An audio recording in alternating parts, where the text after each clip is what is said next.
নমস্কার বন্ধুরা, মধ্যশিক্ষা পর্ষদের প্রেসিডেন্ট অ্যাডহক কমিটি আজ 17 ফেব্রুয়ারি 2025 অঙ্ক পরীক্ষার প্রশ্নপত্র নিয়ে এক গুরুত্বপূর্ণ বার্তা দিলেন। যে বার্তায় তিনি জানালেন যে তিনি সাবজেক্ট এক্সপার্টদের মতামত নেওয়া হয়েছে এবং যেটা দেখা যাচ্ছে যে সমস্ত প্রশ্নই অঙ্ক পরীক্ষা 2025-এ যে প্রশ্ন এসছে সেগুলো সিলেবাসের মধ্যে রয়েছে, সেগুলো যথেষ্ট ব্যালেন্স এবং ইন অর্ডারে রয়েছে। যদিও ছাত্রছাত্রীদের কথা ভেবে সাবজেক্ট এক্সপার্টদের রেকমেন্ডেশন অনুযায়ী সমস্ত এক্সামিনার, স্কুটিনার এবং হেড এক্সামিনারদের জানানো হচ্ছে যে কোশ্চেন নম্বর 3-6 নর্থ বেঙ্গল রিজিয়নের, সেট নম্বর Q3-3 যেটা বর্ধমান রিজিয়নের, সেট Q3-4 যেটা মিদনাপুরের রিজিয়নের, অর্থাৎ বিভিন্ন রিজিয়নের বিভিন্ন রকম সেট ছিল।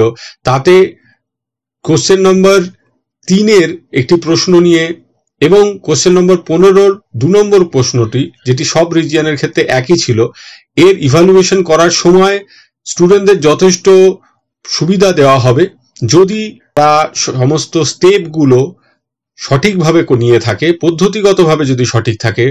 উত্তর না মিললেও সেক্ষেত্রে কিন্তু যথেষ্ট ছাত্রছাত্রীদের কথা ভেবে এক্সামিনাররা খাতা দেখবেন, এরকম বার্তা কিন্তু দেওয়া হচ্ছে।